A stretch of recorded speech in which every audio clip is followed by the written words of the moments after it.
Epik Mellon podcast, conversations with the real humans behind broadband networks, cybersecurity, and the future of communications. Brought to you by QA Cafe.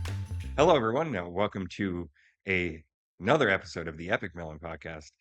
I am Jason Walls from QA Cafe, and I am here with Aleksandar from Yettel, formerly SBB, right? Which is, what is it?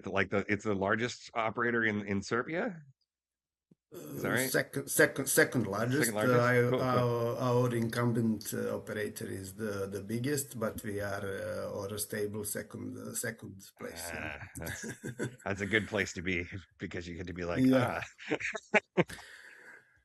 Um, it's from probably one of my favorite parts of the world. So I'm a big fan of Eastern Europe in general and other Serbian Yes, friends of mine. especially Serbia. I'm proud of our people. We are very. I think about it. We are have a very good people, good sport players, good scientists. Oh yeah, yeah, Very yeah, very good. Yeah.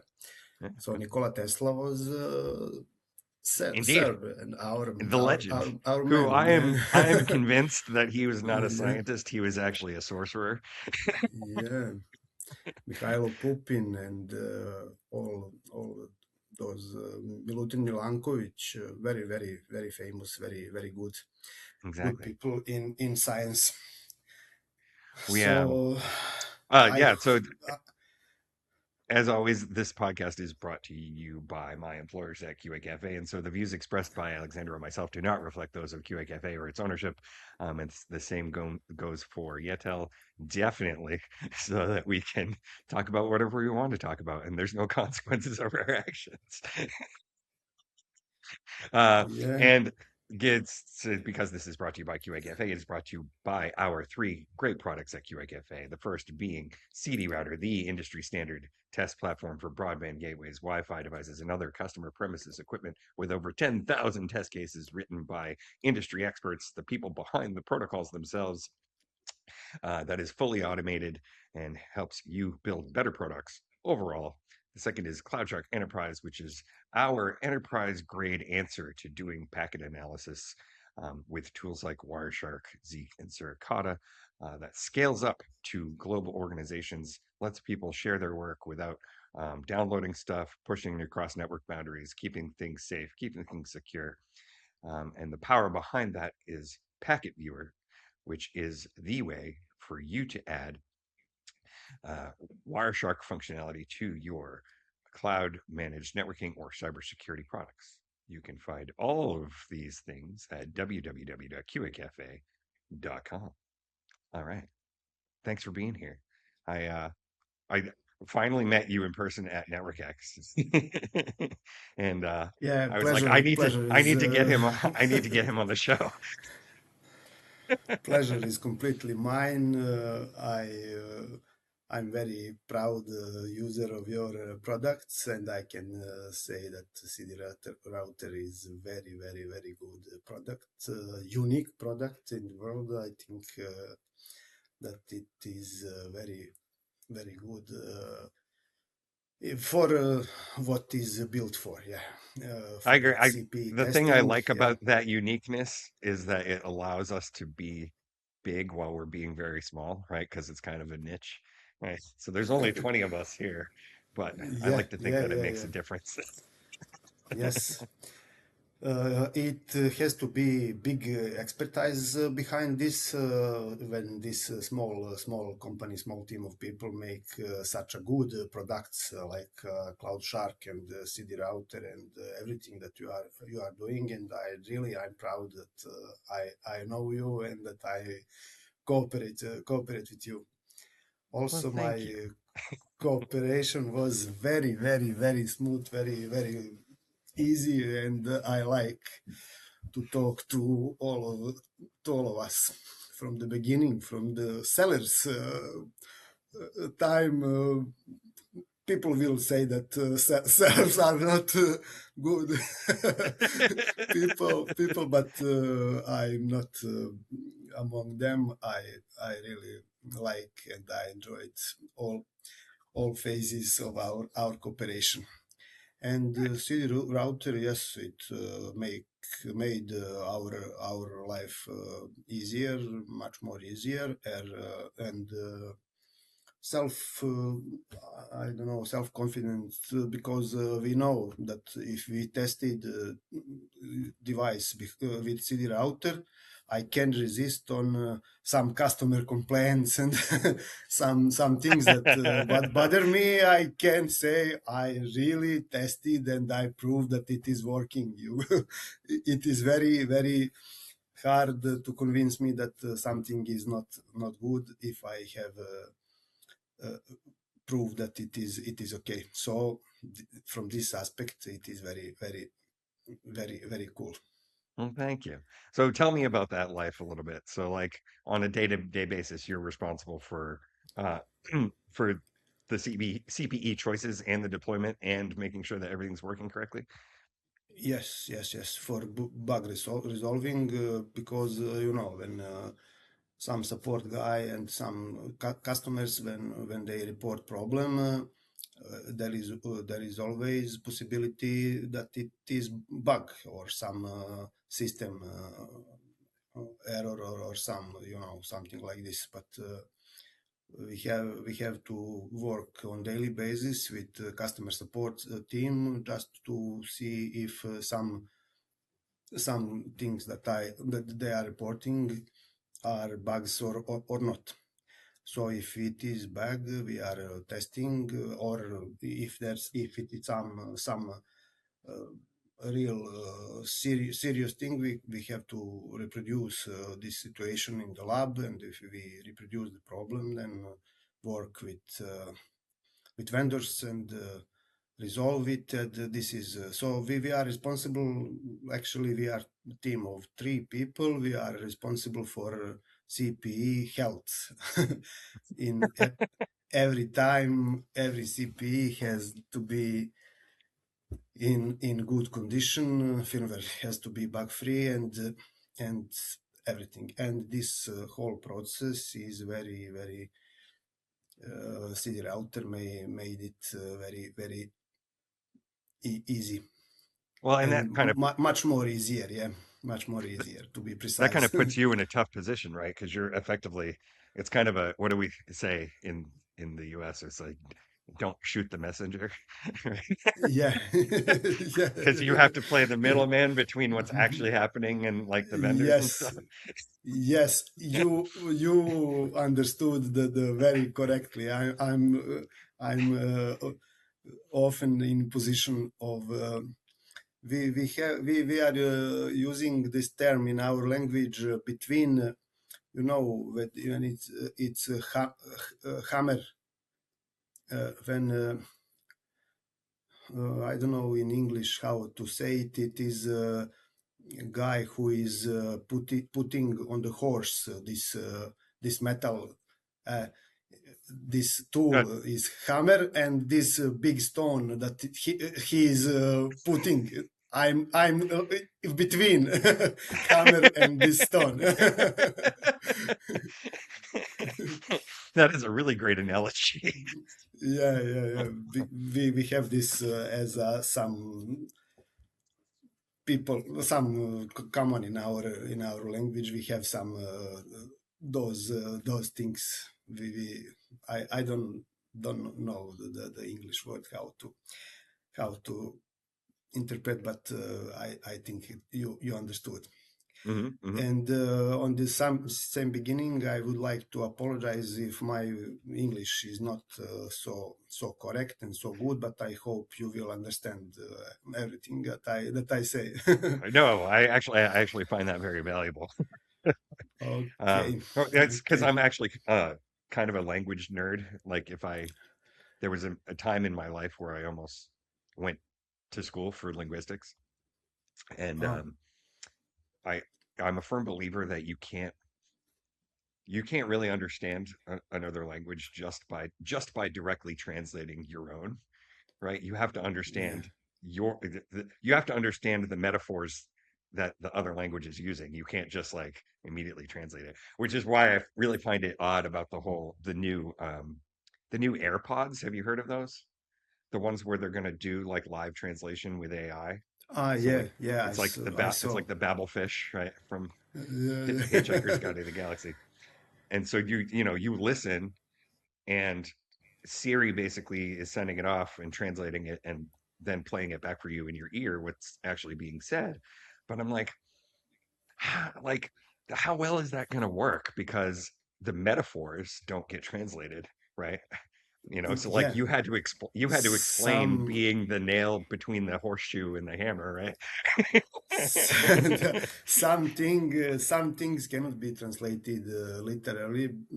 I know this in the primary school. I was in linguistic section. I played with little bit with linguistic, but my wife is English professor, translator, interpreter, very experienced and very good, I would say. And sometimes when she jokes with me, she said that I have pronunciation like a Russian general. I don't know if it is true, Yeah, but yeah, yeah. it Well, is. I actually speak a good amount of Russian, so but like my ear is now trained enough that I can tell the difference in accents enough that I know someone is not actually Russian, you know,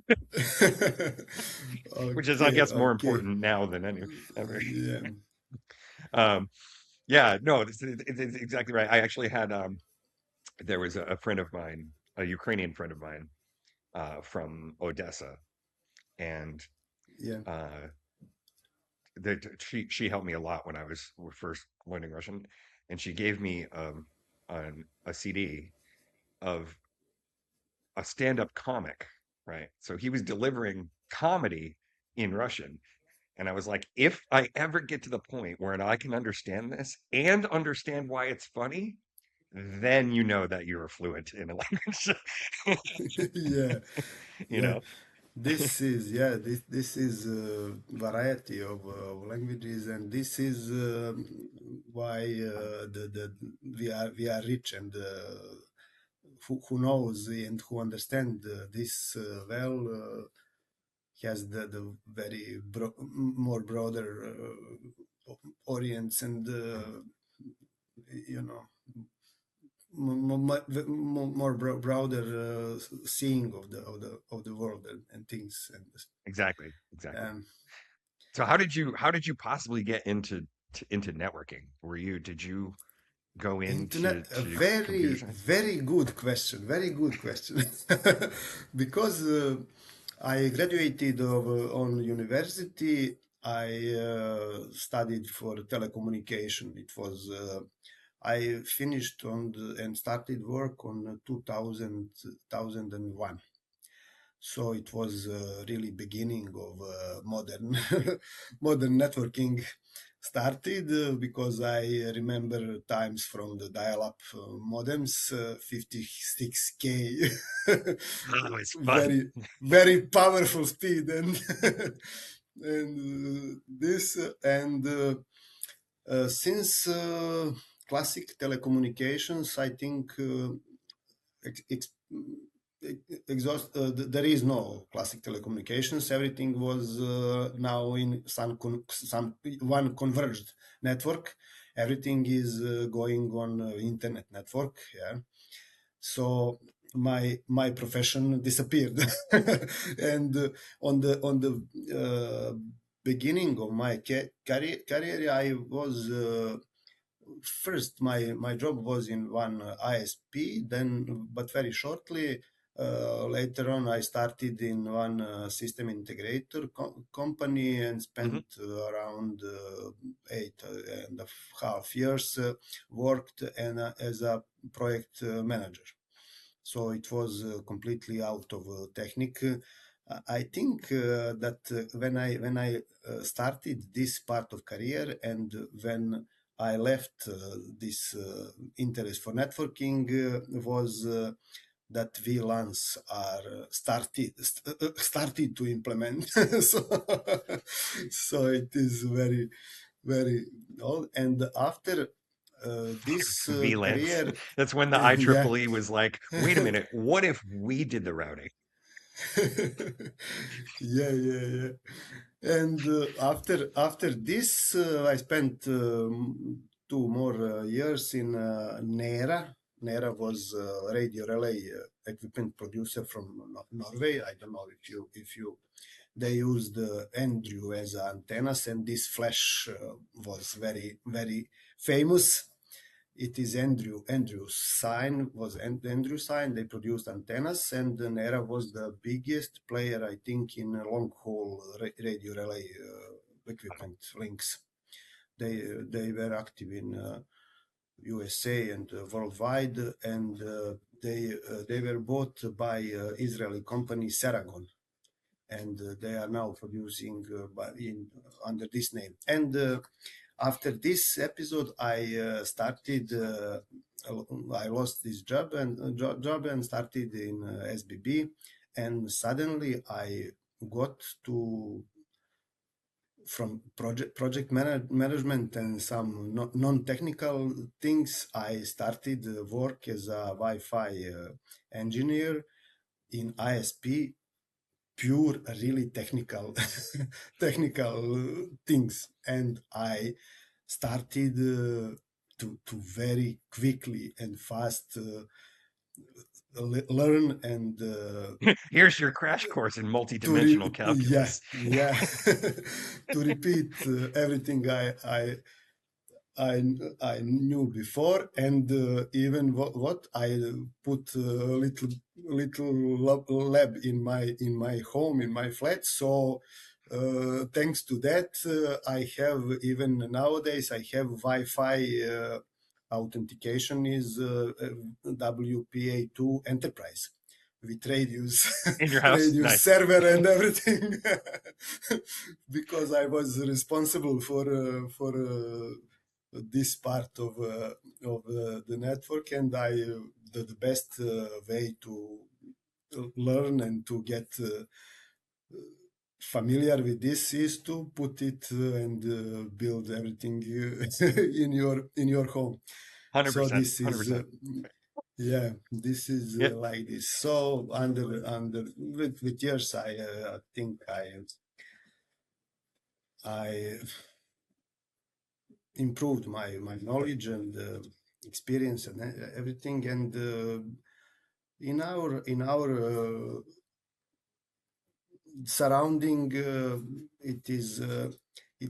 We would like to say that in the university, you even if you don't use all things you are studying, but you learned how to learn, and you are you are learning all Yes. the rest of the rest of the No, it's life. so true. And that's why I always ask that question on the show because like it the thing that I love about networking is exactly what you said, is that like you can come from nothing, you know. Unless it's like Yeah, really, really advanced physics stuff, you can come from absolutely nothing and get into this and you have to learn it by doing it, you know. Like you have to yeah, see things yeah, going back and forth, you know, and set things up and see what fails and see what doesn't, and you know, it's cool. And that's it's like so my background at UNH, right? Because I used to work at the interoperability lab before working for QA Cafe, and the so I've said this on the show many times, but we basically hire anybody, right? It was any student that wanted to learn networking. You could be an English major. Who cares? Like, you want to learn networking? Come on in. yeah, yeah. And this is that. And nowadays, I'm just through companies, some learning channel. I'm now studying CCNA, and I hope Oh, by the summer I will I became the CCNA excellent, guy excellent. in my 53 years. I hear it's pretty hard. Is it pretty hard so far? So I learned many things, and I now just took the opportunity legalize this my knowledge, to complete and systemize my knowledge, and Cool. just to certify it on the right way. Do you find that And do you find that the CCNA, uh, like, because obviously they teach a lot of general networking concepts, but is it is it different at all when you have to deal with um, home networking, like like with residential networking with gateways and stuff? actually, I don't know, but yeah, I think that I'm just achieving what I wanted, is to systematic go to those things that I have already seen and dealt with, Right. and I think that I'm just achieving what I wanted, and what was the purpose of my when I decided to step in, to go. So now I think that I will be more advanced. That's fun. Yeah, That's fun. in And you're absolutely right. especially I didn't. I was going to say you're absolutely right about it. It's never too late to start learning new stuff. Like I had an Yeah, aunt who got yeah, a psychology degree in her 60s. yeah. Everything is possible. No, no, Right? no boundaries. Yeah. And even beside this I don't know if it is so much about me. Maybe I will not exaggerate. So beside the professional career, I would like to say that I'm a father of four. I Oh have man. three sons and one daughter. Yeah, and that Man, I'm a I have enough beekeeper. trouble with two. I'm beekeeper. A bee Yeah. You're a beekeeper? Yes, beekeeper Oh, and that's aquarist. awesome. I'm growing African cichlids, and my real passion beside networking is automoto sport and technic Yes. automobilism. Yeah. Oh man, you're gonna make me so happy right now. I try to I live vicariously through other people who enjoy racing. Okay, I'm passionate follower of the Formula One, especially. I'm a little bit following the rally world relay, and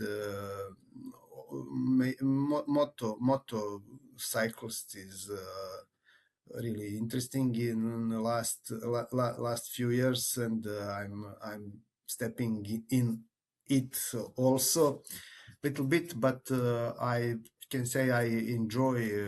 I love cars, and I enjoy driving and fixing my car, and keeping it in good and condition, and like stuff like this. I like to see content on YouTube about everything that That regarding is this stuff. When I'm not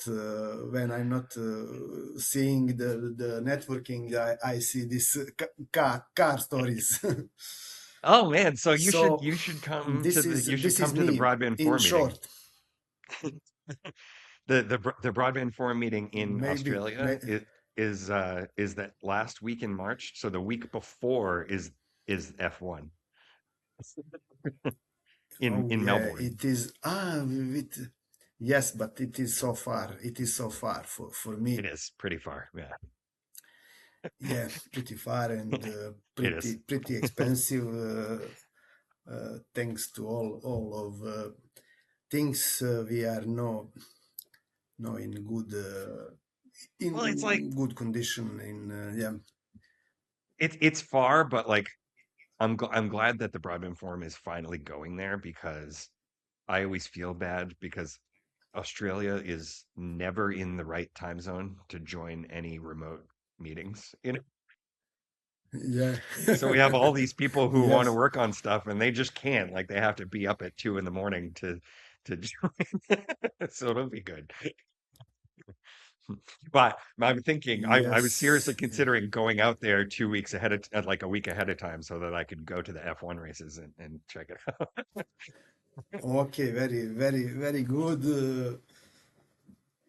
I wish you good, good staying and just to see many things, including F1 and all Well, those that things was as part much of as the possible. reason that was part of the reason why the broadband forum had to move the meeting. Originally, it was going to be that week, and it was just impossible to get hotels. Like, just not. It was, Yeah. so it's exciting. Have you seen the movie, the Brad Pitt movie, F1? Yes. I Yes. Of haven't I course. haven't seen it yet. Yes. Of course. Is it was it It's kind of exaggerated or accurate? no. I think it's good. They made a good job. Not I wasn't wasn't haven't the impression that it is over. I think that they made a nice story. Awesome. That's good. I am gonna have to watch it then. Uh, but I Probably on a think plane. you should. Yeah, you should watch it. I met a few people here that said that they watched it many times, and every time they enjoy more and more. Oh, good, So, good. That always makes me happy. so you should start. At least you should start. Wow. So when did you get into that? Like, was it kind of a longer time ago, or was that recent? In this When did when did you in get this interested in racing in cars and stuff? Was that always? oh, I think it is my from my childhood. My father was mechanic, and I literally grown up in a garage, and I Oh, understood those things very early. Maybe I'm naturally maybe more mechanic guy than electric, but I choose this as a profession. But I'm sure that I could and I would do fine with in mechanic things and in this profession. yeah, yeah. And it's kind of it's good because I've talked a lot about this before, but it's the kind of the same mindset, right? Like if you like to get your hands dirty, literally,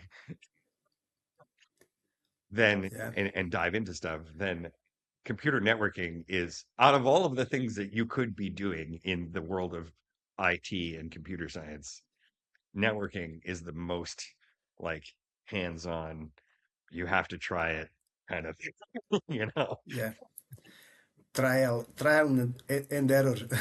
Everything Hmm, is hmm. on this basis. Yes, Yeah. basis. So was that like so being the middleman, you know, being the messenger, being the nail that's getting hit with the hammer, was it so and you've been doing at least that kind of stuff since 2001.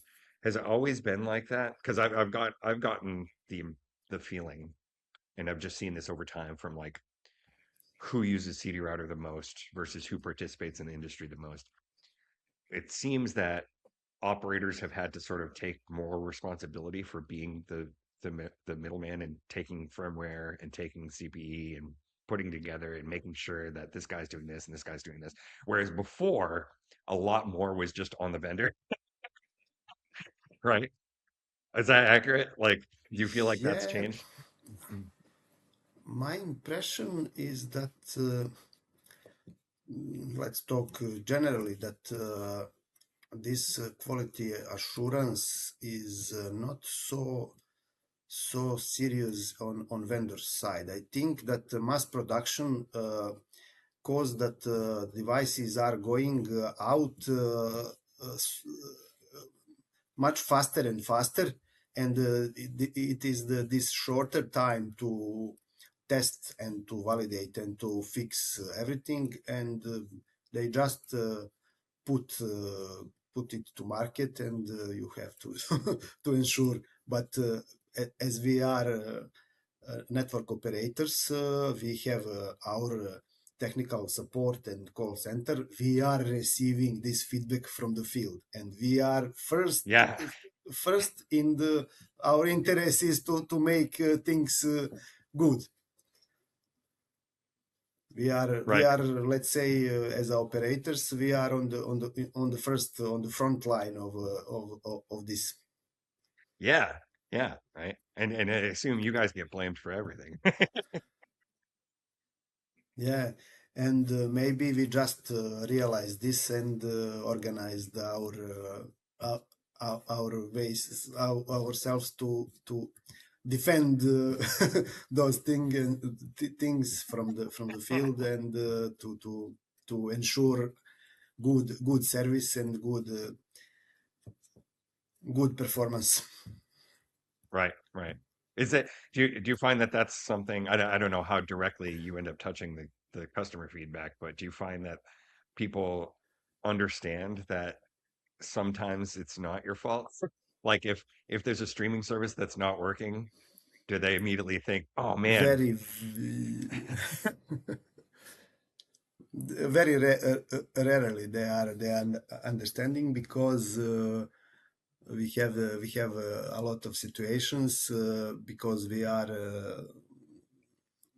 we no it was global that some Google or Facebook, I think they have problem with their servers and everything, and our call center was full of complaints about Wi-Fi. My Wi-Fi is not working. Because they took telephone, try Facebook, not no answer. Wi-Fi is not working, and this is customers' perception how things are going, and what is the problem. yeah." So Yeah.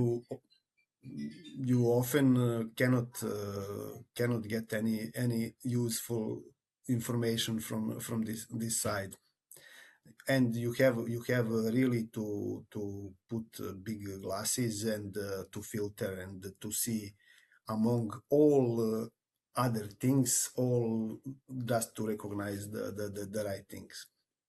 Yeah. Is it common enough that sort of you get the well, it's not our fault either from the vendors. So. Yeah. And then you're like, Yeah, well, this is actually, I have the evidence. yeah, yeah, So you mentioned beekeeping. My wife would be very excited to learn that you were a beekeeper. She just brought it up the other yeah. day.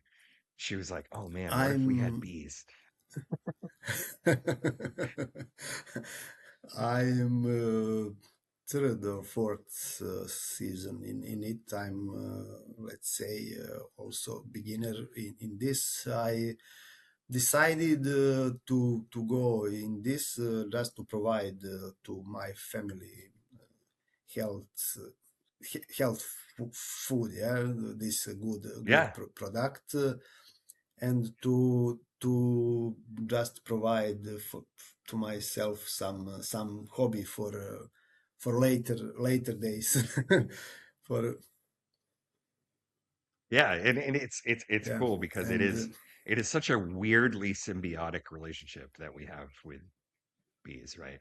Like, what other creatures out there create something so useful, right? yeah, Like, yeah, like it makes you and wonder, you know? this is really wonder when you look on these guys, how they work, how they are organized, how they are Mhm. that there are it is really famous when I often I just stay and see that just to take a look on this them, and I'm amazed every time Yeah. how they know right things, right movement, right everything they know exactly when, how, and what every time. Yeah. They Yeah. are amazing. Yeah.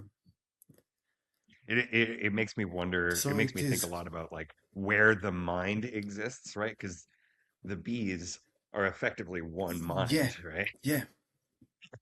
I concluded that this is this is one very distributed organism.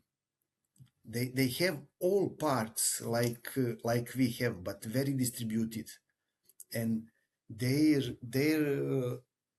body and their connecting things are in somewhere in the ether, in the air. I don't know, somewhere You hear that? between them. All the cloud and edge compute guys out there like, see, I told you.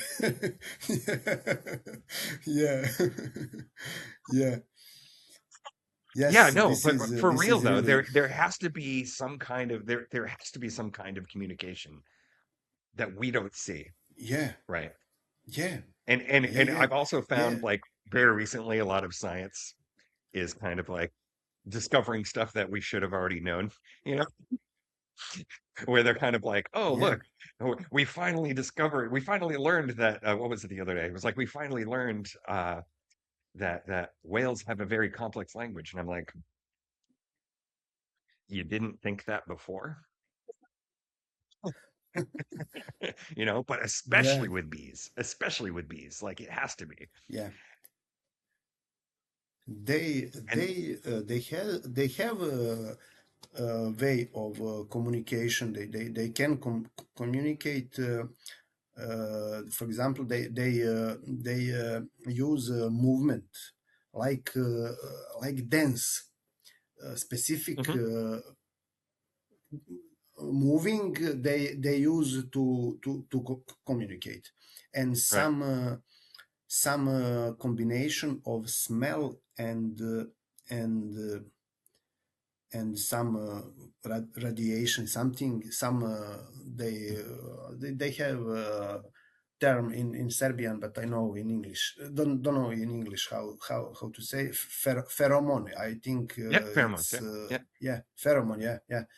It is like combination of smell and some radiation, something that bees are using for to announce something, and to when right, queen mother, queen bee, when she wanted something to instruct, she put this left this in the society, and they know what to do. For right, example, when right. they decide to move to another place, they have some few of them are going out and see the place in some wood, in tree, some hole they find. They make assumption how it is for being here, and etc. And when they go back, they make report to all others, like this movement and this dancing, and they know exactly where to go, what they can expect there, and everything about this place. They just so so it is really amazing, but That is let's so don't amazing. let's don't go so far from the networking.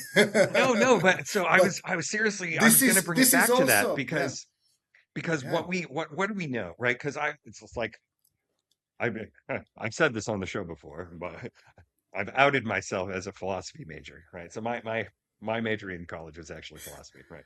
So uh the thing that I love about networking is that it really does apply to so many things. Like you can view the world that way. And it's like, okay, well, what do you need? What do you need for things? This is so great. I promise people this was not scripted, and I'm going to bring it back to language that we started at the start of the show. Yeah, yeah. Uh, what do you But need, right? What is the stack? What does the OSI stack teach us, right? What do you need for successful communications?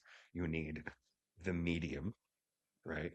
You need some sort of indication of who you're talking to so that someone will listen and know that they're the receiver, right? So I'm going up the stack right now. yeah, Uh, yeah, you need to know if who you're trying to talk to is not immediately there, you need to know how to communicate it to them, right? Either through somebody else or whatever, right? And then at the top, you yes, need of to course. have the actual language and the means by which that language is encoded, right? And so everybody has it. But bees, that's what they're doing, right? They know what those dances mean, right? That's their application layer, right? Or no, I Yeah, would say that's yeah. probably more of a physical layer thing. That's sort of like, they know what they're trying to say. That's the application layer. It goes down the stack.